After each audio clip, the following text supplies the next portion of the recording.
Hello, my name's Al and today I'm going to show you how to replace a chainring.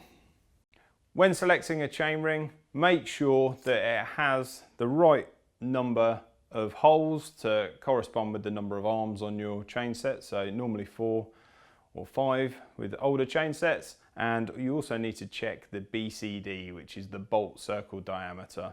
If you get those two correct, then you should find that your chainring fits with no trouble at all. Other thing to bear in mind is of course the number of teeth. You may want to change the ratios, or you may want to go for an exact same number of teeth as you have already. Whatever you do, you will need to check that your front derailleur has the capacity to handle that change of teeth should you choose a different size. Most likely reason for you having to change your chainring is that it's worn out. So if you've changed your chain and your cassette already and the chain is continuing to slip, then it's probable that the teeth on the chainring are worn. Usually it's the smallest that gets worn first, so we're going to show you how to replace the inner ring on your chain set. It's really easy. You don't need many tools at all. Depending on the chainring bolts that you've got on your bike, you'll either need some Allen keys or some Torx keys. You may also need a tool for holding the chainring nut, which sits at the back of the bolt. Some Loctite is a good idea. This blue 243 medium strength is just the ticket, and maybe some grease, paper towel, just to clean things up as you go along. And that's it.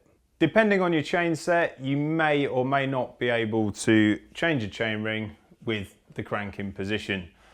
Generally, it's better to remove it though. Here we've got a Shimano chain set, which is super common. We're going to remove it. We've done a video on this before, so if you're not sure how to do it, please check that out. But for this video, I'm not going to bore you by showing you again. So with the chain set off the bike, now we can get busy with swapping the ring out. First thing to check is the orientation of the chain rings. So you'll see that both the inner and the outer ring on this double have particular orientations. So the inner ring has a little notch, a little sticky out bit in the chain ring there, and that has to align with the crank arm. So we'll see on our new chain ring, that has the same, and it also needs to be the right way up. So on this Shimano ring, the writing that's stamped into the ring should face towards the inside of the bike. So this new ring will fit orientated like so. The outer ring has a small pin which is designed to catch the chain should it fall behind the crank arm, prevent it from getting jammed. So that always needs to sit behind the crank arm, and obviously it points in that direction.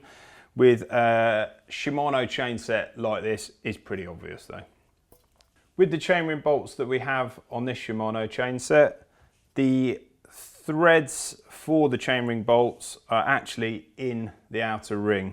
So there's no female part of the chainring bolt, there's no nut like there would be in a more traditional, more old-fashioned setup. If you've got an older crank, you may need your chainring nut tool to hold that nut captive like that, because otherwise they can spin as you try and undo them.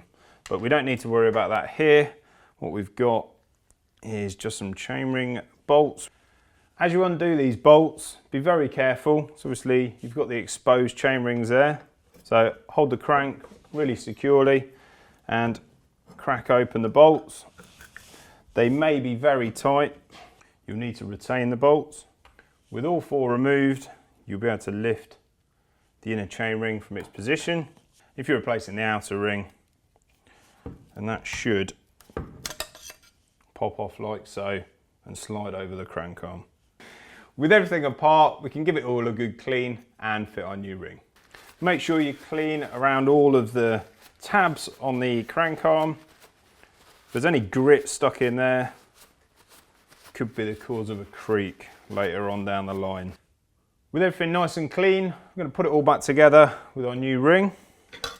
So we've got our outer chain ring,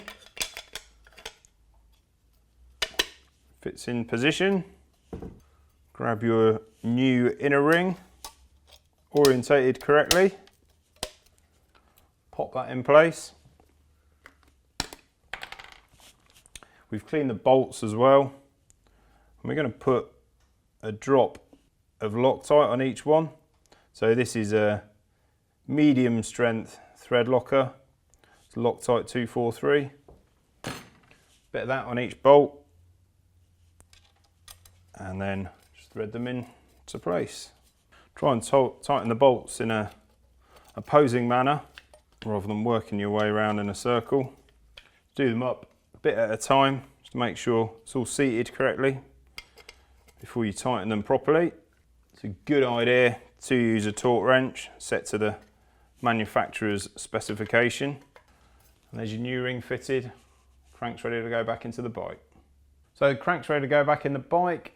Of course, if you've changed the size of the chainring that you fitted with more or less teeth, then you're going to want to change your chain length probably, unless you're planning on swapping back fairly soon, in which case you might live with the chain not being quite the right length. But in this case, there's a straight swap for an old worn chainring.